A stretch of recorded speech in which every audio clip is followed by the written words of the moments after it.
इस एडिटोरियल में हम बात करने वाले हैं चक्रवात निवार के बारे में, साइक्लोन निवार के बारे में। ये जो निवार चक्रवात है, इसने भारत के दक्षिणवर्ती समुद्र तटीय क्षेत्रों में और खासकर तमिलनाडु के आसपास में अपना असर दिखाया है। इसी संबंध में हम इस एडिटोरियल में चर्चा करेंगे। स्टॉर्म वार्निंग्स, कि भाई ये जो तूफान आते हैं उनसे संबंधित जो चेतावनियां जारी की जाती हैं, उसके संबंध में भी इस एडिटोरियल में हम बात करेंगे। Governments can handle cyclones better. भाई एडिटोरियल कहता है कि सरकार ये जो भी चक्रवात आते हैं इन्हें बेहतर तरीके से हैंडल कर सकती है, बेहतर तरीके से संभाल सकती है। By investing in town planning, by investing in, निवेश करके, टाउन प्लानिंग, कि भाई जो भी कस्बे या शहर बसाए जाते हैं उनकी ठीक तरह से प्लानिंग बनाई जाए, योजना बनाई जाए। एंड इंफ्रास्ट्रक्चर, इंफ्रास्ट्रक्चर का मतलब होता है बुनियादी ढांचा, आधारभूत जो स्ट्रक्चर होता है ना, कि भाई इंफ्रास्ट्रक्चर को मजबूत किया जाए, प्लानिंग में निवेश किया जाए। इन सब को करके विभिन्न सरकारें ये जो चक्रवात होते हैं इन्हें काफ़ी हद तक कंट्रोल कर सकती है, हैंडल कर सकती है। आगे देखते हैं। Cyclone Nivar raised fear of another epic disaster for millions of coastal residents in south. Cyclone Nivar, कि भाई ये जो चक्रवात निवार है, रेज, रेज का मतलब है यहाँ पे बढ़ा देना, कि भाई इस चक्रवात ने बढ़ा दिया क्या, लोगों के डर को बढ़ा दिया। Of another, another epic, epic का मतलब है यहाँ पे एक बड़े पैमाने पर। देखो जैसे रामायण, ये महाभारत है ना, ये क्या है, ये है एपिक, इनको बोलते हैं महाकाव्य। दूसरा एपिक का मतलब है एक बड़े पैमाने पर। डिजास्टर का मतलब है आपदा। फॉर मिलियंस का मतलब है लाखों लोग। Of coastal residents in south, कि भाई भारत के साउथ में रहने वाले समुद्र तटीय क्षेत्रों में जो लाखों निवासी रहते हैं उनके लिए एक और विशाल पैमाने पर एक और नई आपदा जो है का खतरा पैदा हो गया था उनके लिए ना। चक्रवात निवार ने ये खतरा बढ़ा दिया था। But it's passage overland, overland का मतलब है जमीन के ऊपर है ना, लेकिन जब ये चक्रवात आया है ना, ये जब चक्रवात गुजरा है ना, पैसेज का मतलब उसका गुजरना, ओवरलैंड नियर पुदुचेरी, कि भाई पुदुचेरी के आसपास जमीन पे जब ये चक्रवात गुजरा, अर्ली कब, अर्ली ऑन नवंबर 26 है ना, 26 नवंबर को, वाज लेस डिस्ट्रक्टिव, तब ये उतना विनाशकारी नहीं था। लेस डिस्ट्रक्टिव का मतलब है कि भाई जैसा लग रहा था ना कि चक्रवात निवार जो है बहुत ही कहर मचाएगा ना, तो इतना बर्बादी का कारण ये नहीं बना है ना, इतना विध्वंसात्मक ये नहीं था, इतना डिस्ट्रक्टिव नहीं था। देन एंटिसिपेटेड, एंटिसिपेट का मतलब होता है अंदाजा लगाना है ना भाई, आकलन करना, कि भाई जैसा अनुमानित किया गया था इस चक्रवात निवार के बारे में कि भाई ये बहुत ही खतरनाक हो सकता है, लेकिन उतनी तबाही इसने नहीं मचाई। आगे देखते हैं। The reported loss of at least 3 lives, the reported loss of at least 3 lives, कि भाई ऐसी रिपोर्ट हमें मिली है कि कम से कम जो है 3 जाने इस चक्रवात निवार के चलते चली गई है ना। तो ये जो नुकसान हुआ is a relatively low toll, एक तुलनात्मक रूप से लो टोल, टोल का मतलब है यहाँ पे एक तरीके से लोगों की संख्या, मरने वाले लोगों की संख्या, कि भाई 3 लोगों की जानें इस चक्रवात के चलते चली गई। तो तुलनात्मक रूप से हम कह सकते हैं कि भाई ये एक तरीके से कम जान गई है, उम्मीद तो ज़्यादा की थी। For such a large scale weather system, for such a large scale weather system, कि भाई मौसम से संबंधित ये जो बड़े पैमाने पे ये जो सिस्टम है, यानी कि ये जो चक्रवात आया, इसके लिए आप कह सकते हो कि भाई उम्मीद तो काफ़ी ज़्यादा की जा रही थी, तो तुलनात्मक रूप से आप कह सकते हो कि नुकसान कम हुआ है। ऑल्दो, यद्यपि, property and agriculture have suffered considerable damage, कि भाई लोगों की जो प्रॉपर्टी है ना, एग्रीकल्चर क्षेत्र है हमारा, कृषि क्षेत्र है, हैव सफर्ड, इन्होंने झेला क्या, कंसिडरेबल डैमेज, काफ़ी हद तक, कंसिडरेबल का मतलब है काफ़ी मात्रा में, डैमेज यानी नुकसान, कि भाई प्रॉपर्टी और एग्रीकल्चर के क्षेत्र में काफ़ी मात्रा में हमें चक्रवात निवार के चलते नुकसान उठाना पड़ा। फ्रॉम द फियर्स विंड्स, अब यहाँ पे देखो ये फियर्स जो लिखा हुआ ना, इसका मतलब है बहुत ही प्रचंड। From the fierce winds and massive, massive का मतलब है बहुत ही जबरदस्त, volume of rain, it dumped, dumped का डंप का मतलब क्या होता है, फेंकना, जैसे आप कचरा फेंकते हो ना, तो यहाँ पे इसका एक तरीके से मतलब हुआ कि भाई जो प्रचंड हवाएं और जबरदस्त बरसात चक्रवात निवार लेके आया ना अपने ऊपर, जो कि इसने तमिलनाडु के ऊपर फेंक दिया, तमिलनाडु के ऊपर डाल दिया, तमिलनाडु एंड पुदुचेरी में, तो इसके चलते काफ़ी प्रॉपर्टी और कृषि क्षेत्र में हमें जो है नुकसान उठाना पड़ा। आगे देखते हैं।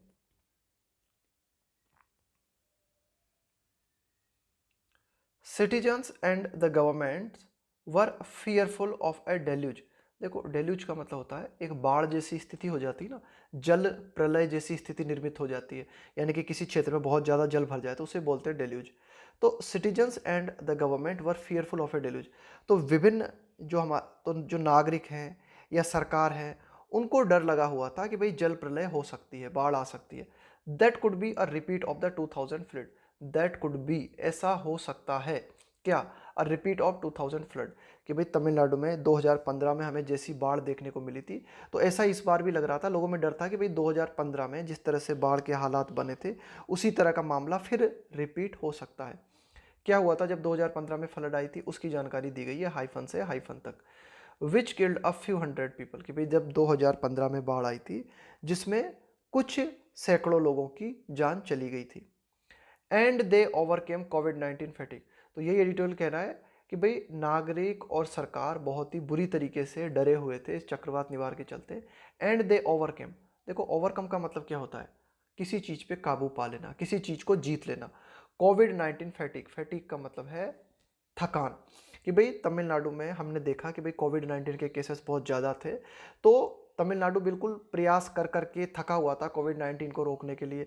लोग बाग जो है कोविड-19 के मारे थके हुए थे, लेकिन उन्होंने इस थकान पे जीत पा ली और वे प्रिपेयर हो गए चक्रवात निवार से लड़ने के लिए। एंड दे ओवरकेम कोविड-19 fatigue to prepare for the worst. Worst का मतलब है बुरे से भी बुरा। भाई उनको लगा कि ठीक है कोविड-19 ने तो बहुत ही बुरी हालत कर दी, लेकिन उन्हें लगा कि ये जो चक्रवात निवार है, इसके चलते हालात और भी वर्स्ट हो सकते हैं, और भी बुरे हो सकते हैं। तो कोविड-19 के चलते सरकार और नागरिक बुरी तरीके से थके हुए थे, लेकिन उन्होंने इस थकान पे जीत पा ली और वे तैयार हो गए कि भाई चक्रवात निवार के चलते और भी ज़्यादा बुरा खामियाजा उन्हें भुगतना पड़ सकता है। There was also a welcome emphasis on periodic alerts and warning. There was also a welcome emphasis. Emphasis के साथ में on preposition का प्रयोग होता है, ध्यान में रखना। emphasis का मतलब होता है किसी चीज़ पे जोर देना। तो एक स्वागतपूर्ण तरीके से जो है जोर दिया गया, इस बात का भी एक मतलब एक स्वागतपूर्ण बात थी कि जोर दिया गया किस चीज़ पे, पीरियोडिक अलर्ट्स एंड वार्निंग। कि भाई टाइम, पीरियोडिक अलर्ट्स का मतलब है कि टाइम टू टाइम मौसम विभाग के द्वारा जो अलर्ट्स किए जाते हैं, जो चेतावनी जारी की जाती है ना, तो इसको लेकर भी एक स्वागतपूर्ण बात हमें देखने को मिली। क्या, कि भाई ये जो हमारा मौसम विभाग है, द IMD है ना, हैज़ बीन गेटिंग बेटर, ये धीरे धीरे और बेहतर होता जा रहा है। एट फोरकास्टिंग का मतलब है भविष्यवाणी करने में। Slow moving linear tropical cyclone, slow moving धीरे धीरे मूव करने वाले, धीरे धीरे चलने वाले। लीनियर, लीनियर का मतलब है जो एक रेखा में चलते हैं, एक सीध में चलते हैं। ट्रॉपिकल साइक्लोन्स का मतलब है उष्ण कटिबंधीय चक्रवात। In the Bay of Bengal, कि भाई बंगाल की खाड़ी में ये जो चक्रवात उठते हैं, धीरे धीरे बनते हैं, तो इनकी भविष्यवाणी करने में IMD भारतीय मौसम विभाग जो है धीरे धीरे बेहतर होता जा रहा है। And multiple satellites now provide cyclone data. और विभिन्न जो हमारे उपग्रह हैं, है ना, कई जैसे हमारे जो सैटेलाइट है, वे क्या करते हैं, साइक्लोन के संबंध में हमें डेटा उपलब्ध कराते हैं। तो इनके चलते धीरे धीरे हमारा जो मौसम विज्ञान है, उसकी चक्रवात के संबंध में जो फोरकास्टिंग होती है, जो भविष्यवाणी होती है, उसमें भी काफ़ी सुधार हमें देखने को मिला है ना। तो ये एक स्वागतपूर्ण बात है।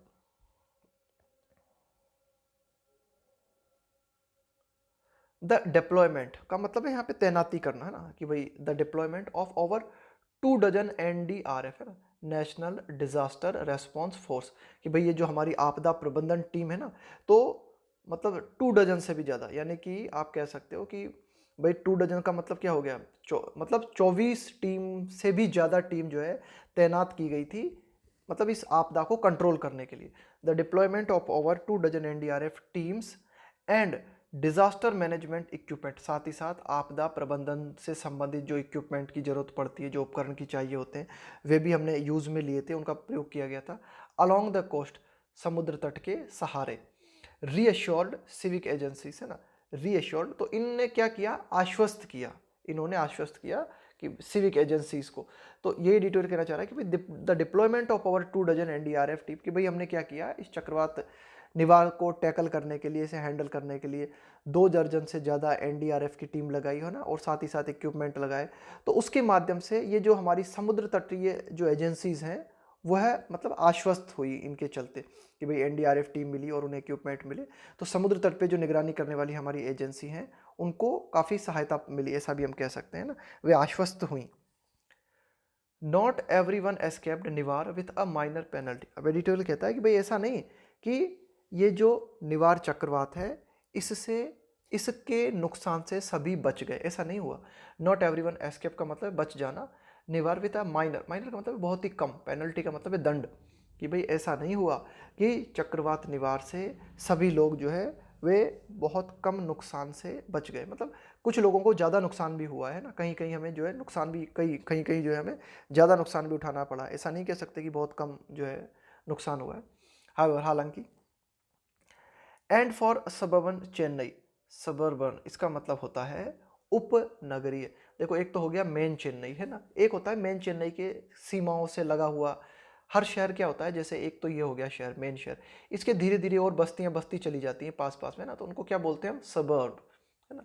तो एडिटोरियल कहना चाह रहा है however and for suburban Chennai the peak one day rainfall of 31 cm in Tambaram. तो एडिटोरियल बताना चाह रहा है कि भाई जैसे ये जो चेन्नई का उपनगरीय क्षेत्र है उसकी अगर हम बात करें है ना, तो उसकी अगर हम बात करें तो उसमें हमें क्या देखने को मिला, पीक, पीक का मतलब होता है शिखर, चोटी, सर्वोच्च।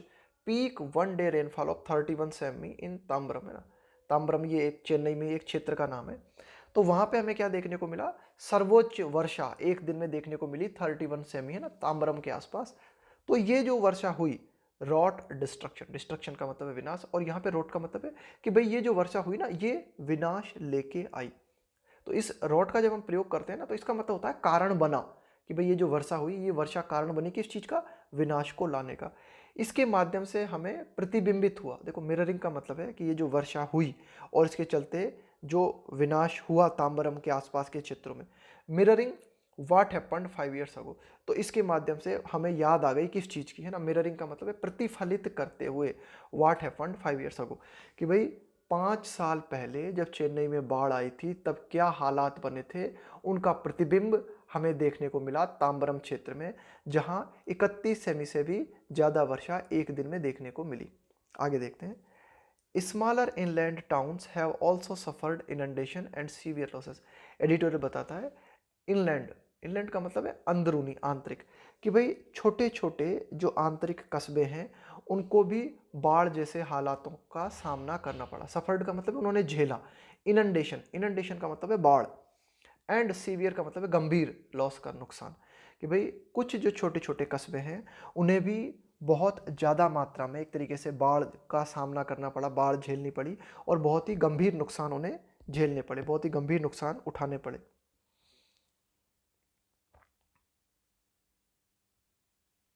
The aftermath now presents an opportunity. Aftermath, aftermath का मतलब है कि भाई कोई घटना हो गई, इसके बाद की बात अगर हम करें ना, के परिणाम स्वरूप, के फलस्वरूप, के बाद में, the aftermath now presents an opportunity, कि भाई ठीक है जो कुछ हुआ वो हो गया, अब हमारे सामने एक अवसर है, कि भाई जो कुछ हुआ इसके बाद में हमारे सामने एक अवसर है। किस चीज़ का अवसर है, to make a full assessment, कि हम एक पूरी तरीके से मूल्यांकन करें। किस चीज़ का पूरा मूल्यांकन करें, not just for distribution of relief, कि भाई ठीक है लोगों को जो नुकसान हुआ है तो राहत पहुंचानी है ना, राहत का डिस्ट्रीब्यूशन का मतलब है राहत का वितरण करना है, ठीक है, राहत तो पहुंचानी है हमें, इसका हमें पुनर्मूल्यांकन करना होगा कि भाई किस तरह से राहत पहुंचाई जाए, लेकिन इसके साथ ही साथ, बट ऑल्सो साथ ही साथ, टू अंडरस्टैंड, हमें ये बात भी समझनी होगी, the impacts of extreme monsoon weather, the impacts of, impact का मतलब होता है प्रभाव, ऑफ एक्सट्रीम मानसून वेदर, कि भाई ये जो हमारा मानसून से संबंधित जो मौसम है ये जो कभी कभी अति पे चला जाता है ना, एक्सट्रीम का मतलब है अति कर देना, कि हमारा ये जो मानसून है ये कभी भी बिल्कुल अति पे चला जाता है ना, बिल्कुल एक्सट्रीम छोर पे चला जाता है कभी कभी, तो इसके प्रभावों को भी हमें समझना होगा और साथ ही साथ राहत कार्यों के लिए तो हमें काम करना ही होगा, है ना। The Tamil Nadu government has shown alacrity. देखो ये अलैक्रिटी जो है ना ये स्पेलिंग मिस्टेक में बहुत ज़्यादा पूछा जाता है। अलैक्रिटी का मतलब होता है तत्परता, है ना, शीघ्रता दिखाना किसी काम को करने के लिए, ना, प्रॉम्प्टनेस। तो the Tamil Nadu government has shown alacrity in handling the acute challenge. Acute का मतलब होता है तीव्र, चैलेंज का मतलब है यहाँ पे चुनौती, ऑफ ए सीवियर का मतलब है गंभीर वेदर इवेंट, कि भाई तमिलनाडु सरकार ने बड़ी ही तत्परता दिखाई है, किस चीज़ में तत्परता दिखाई है, हैंडल करने में, है ना, कि भाई कैसे इससे निपटा जाए the acute challenge of severe weather event, कि भाई यह जो मौसम की घटना हमें देखने को मिली है कि भाई ये जो निवार चक्रवात की, कि भाई ये जो बहुत ही गंभीर निवार चक्रवात हमें देखने को मिला है, तो इस चुनौती से, है ना, कि बड़ी तीव्र चुनौती है हमारे सामने, ये है ना, कोई छोटी मोटी चुनौती नहीं है। तो इस तीव्र चुनौती को कैसे हैंडल किया जाए, इसे हैंडल करने के लिए तमिलनाडु सरकार ने अलैक्रिटी दिखाई है, तत्परता दिखाई है। विच has occurred in the run up, अब देखो इस घटना के लिए कहा जा रहा है, वेदर इवेंट के लिए, ना, इस निवार चक्रवात के लिए कहा जा रहा है कि ये जो निवार चक्रवात है ये घटित हुआ, which has occurred in the run up to the assembly election due early next year. Due, due का मतलब है होने वाले हैं, बकाया है, early next year, which has occurred in the run up to the assembly election due early next year, कि भाई अगले साल तमिलनाडु में चुनाव होने हैं, तो उनके जस्ट पहले ये घटना हुई है ना, ये एडिटोरियल कहना चाह रहा है। और इससे निपटने के लिए तमिलनाडु सरकार ने बहुत ही ज़्यादा तत्परता दिखाई है।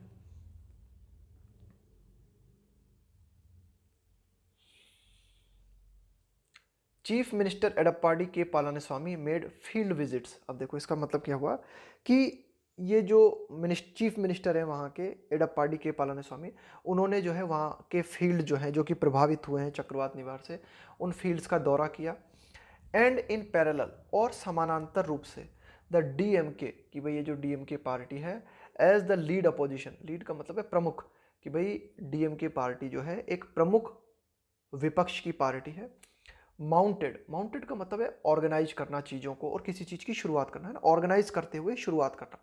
तो इस डीएमके ने भी शुरुआत की किस चीज़ की, इट्स ऑन रिलीफ ऑपरेशन, कि भाई ठीक है, तमिलनाडु सरकार ने तो अपने राहत के ऑपरेशन चलाए ही चलाए, साथ ही साथ जो मुख्य विपक्षी पार्टी है इसने भी क्या किया, अपने राहत ऑपरेशंस चलाए।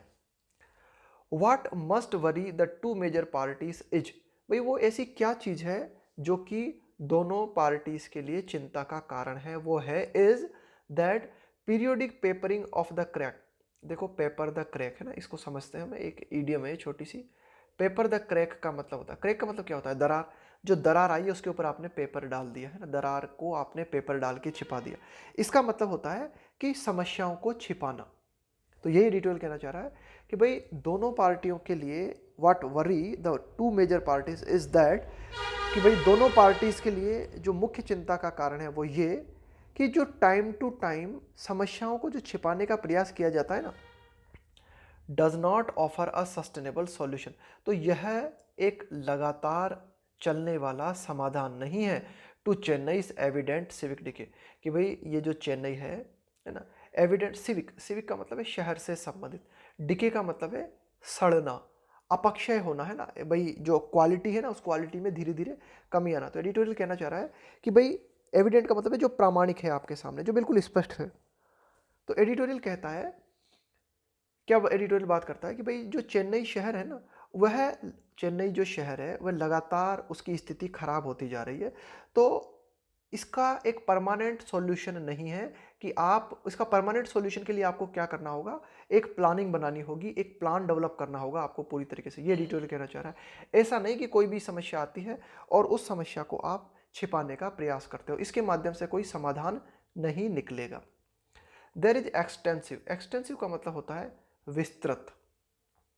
डॉक्यूमेंटेशन है ना, डॉक्यूमेंटेशन का मतलब वही हो गया, मतलब एक तरीके से ये जो दस्तावेज के काम किए जाते हैं ना, मतलब एकदम वो डॉक्यूमेंट प्रमाणीकरण करना किसी चीज़ का, है ना। On the loss of its flood plain, flood plain का मतलब हो गया कि भाई जमीन के ऐसे क्षेत्र जो कि एक तरीके से बाढ़ से प्रभावित है ना, वो कहलाएंगे, है ना। तो देर इज एक्सटेंसिव डॉक्यूमेंटेशन, तो एडिटोरियल कहना चाह रहा है कि भाई इस बात के हमारे पास विस्तृत दस्तावेज हैं, विस्तृत प्रमाण है कि बड़ी मात्रा में हमें क्या देखने को मिला है कि जो ज़मीन है उसको, उसका नुकसान देखने को मिला है हमें, है ना, कि भाई जो बाढ़ से प्रभावित जो ज़मीन है उसका भारी मात्रा में हमें नुकसान देखने को मिला है। हमारी जो झीलें हैं, है ना, वे धीरे धीरे कम होती चली गई हैं। And peri urban wetland, peri urban का मतलब हो गया एक तरीके से आप कह सकते हो शहर से लगा हुआ जो क्षेत्र होता है ना, शहर से लगा हुआ जो क्षेत्र होता है वह आता है हमारा पेरी अर्बन क्षेत्र में, है ना।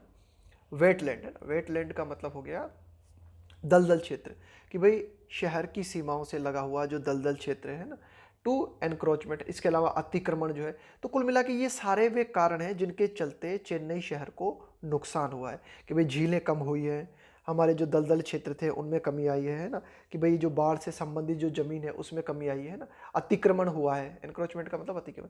अ key factor that is exacerbating monsoon flooding. तो आप ये कह सकते हो कि भाई एक मुख्य कारण, दैट इज एग्जाजरबेट, एग्जाजरबेट का मतलब होता है और खराब कर देना, परिस्थिति को और ज़्यादा खराब कर देना।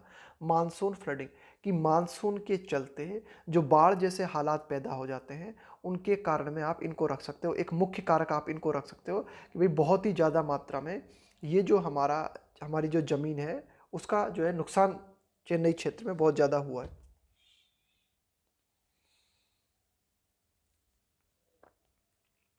This land grab is made possible, कि देखो ग्रैब का मतलब है यहाँ पे एक तरीके से पकड़ना, यहाँ पे पकड़ना ना हो, हथियाना है ना, हथिया लेना, कि भाई ये जो जमीन पे लगातार कब्जा हम देख रहे हैं कि जमीन पे लगातार कब्जा होता जा रहा है ना, land grab is made possible.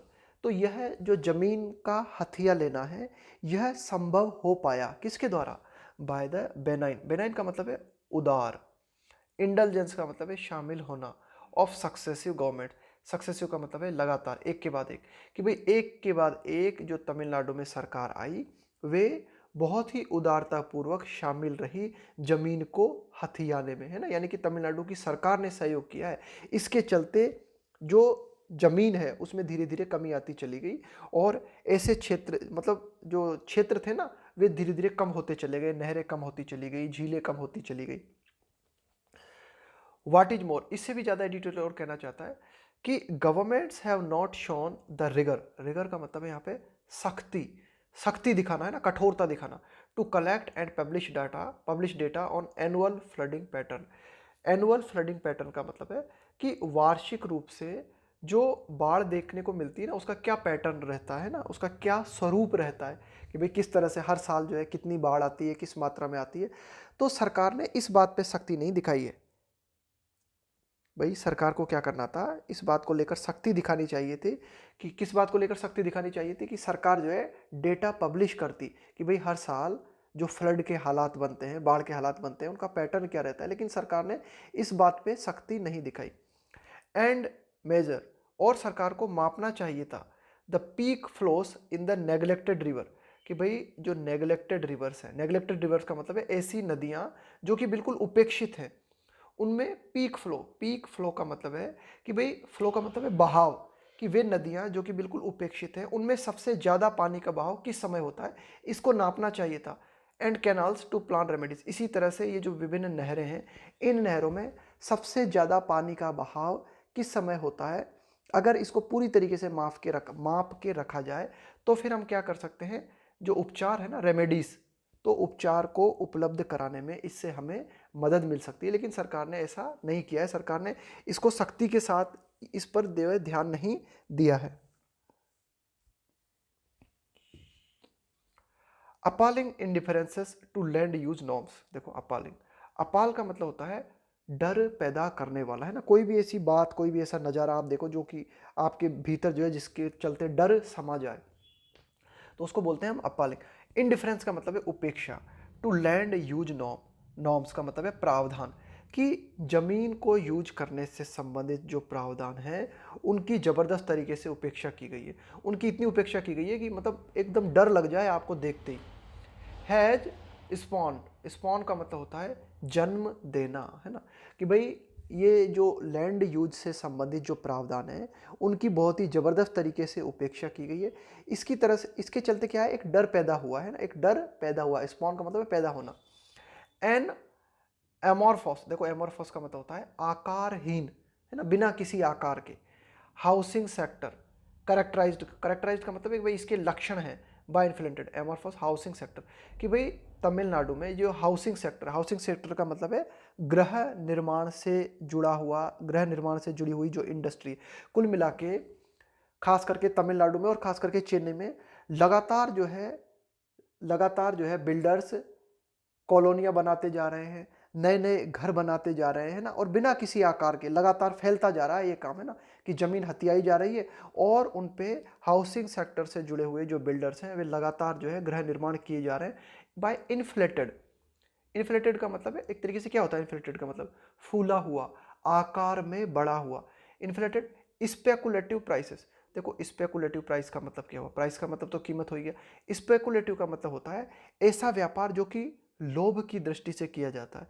तो हाउसिंग सेक्टर से जुड़े हुए जो लोग हैं वे ज़्यादा पैसा कमाने के चक्कर में क्या करते जा रहे हैं, इस क्षेत्र में लगातार काम किए जा रहे हैं, but no foundation of civic infrastructure. लेकिन ये जो शहर है ना, खास करके चेन्नई की अगर हम बात करें, तो ये जो शहर है इसका जो बुनियादी ढांचा है ना, इसकी फाउंडेशन की कोई बात नहीं कर रहा है ना, कि भाई आधारभूत रूप से जो है इसको विकसित करने की बात नहीं की जा रही। लगातार जो है हाउसिंग सेक्टर अपने काम में जुटा हुआ है कि भाई एक तरीके से सस्टेनेबल डेवलपमेंट पे ध्यान नहीं दिया जा रहा है। ये एडिटर कहना चाह रहा है कि भाई लगातार इस तरह से भूमि को प्रयोग किया जा रहा है कि आपको देख के डर लग जाए। तो इस तरह से जो भूमि का प्रयोग करना है वो कारण बना है किस चीज़ का, कि भाई जो ये बिना किसी आकार के हाउसिंग सेक्टर बढ़ता जा रहा है ना, बढ़ता जा रहा है ना, फैलता जा रहा है, इन्फ्लेटेड है ना। स्पेकुलेटिव प्राइसेस का मतलब है कि भाई ये जो व्यापार के चलते, लोभ के चलते लगातार कीमत का है ना, कि भाई ज़्यादा पैसा मिलता है तो इसके चलते लगातार घर बनाए जा रहे हैं। तो इनके चलते हमें जो हमारा शहर है उसका आधार को मजबूत करना चाहिए, इस बात को हम भूल गए हैं। टू कीप तमिलनाडु कॉम्पिटिटिव, कि भाई तमिलनाडु को एक तरीके से कॉम्पिटिटिव है ना, कि भाई तमिलनाडु जो है सक्षम बना रहा है ना, प्रतियोगी बना रहा है। इस तरह से अगर हम बनाए रखना चाहते हैं तमिलनाडु को, governments and local bodies should hard wire urban planning. तो विभिन्न, तो तमिलनाडु की जो एक तरीके से जो विभिन्न सरकारें हैं, इसके अलावा लोकल बॉडीज़ का मतलब है कि जो छोटी छोटी ऑर्गेनाइजेशंस हैं जो कि क्षेत्रीय स्तर पे काम करती हैं, शुड हार्ड वायर, यहाँ पे हार्ड वायर का मतलब है इंक्लूड करना। तो तमिलनाडु सरकार को इसके अलावा लोकल बॉडीज़ को शामिल करना चाहिए, किस बात को, अर्बन प्लानिंग, कि भाई जो शहर में जो भी हाउसिंग सेक्टर या शहर में जो भी निर्माण किए जाते हैं उनकी ठीक तरह से प्लानिंग होना जरूरी है ना। तो अर्बन प्लानिंग, कि भाई शहर की जो प्लानिंग है उसे शामिल करना बहुत ज़रूरी है। एंड इन्वेस्ट हैविली, और सरकार को इन्वेस्ट करना चाहिए बहुत ही ज़्यादा, हैविली मतलब बहुत ही ज़्यादा मात्रा में, for a future of frequent disruptive weather. Disruptive weather का मतलब क्या हुआ, बिगड़ा हुआ मौसम है ना। डिसरप्टिव वेदर का मतलब हुआ एक तरीके से ऐसा वेदर जो कि बाधा पैदा करने वाला है या बिगड़ा हुआ मौसम है, कि लगातार ये जो मौसम का मिजाज बिगड़ जाता है ना, तो इस लगातार बिगड़ते हुए मौसम के मिजाज को ठीक रखने के लिए है ना, या फिर जब भी मौसम खराब होता है, चक्रवात की स्थिति बनती है, बाढ़ की स्थिति बनती है, तो इनसे हम ठीक तरह से निपट सकें, इसके लिए ज़रूरी है कि बहुत भारी मात्रा में निवेश किया जाए, बहुत बेहतर तरीके से शहर की प्लानिंग की जाए।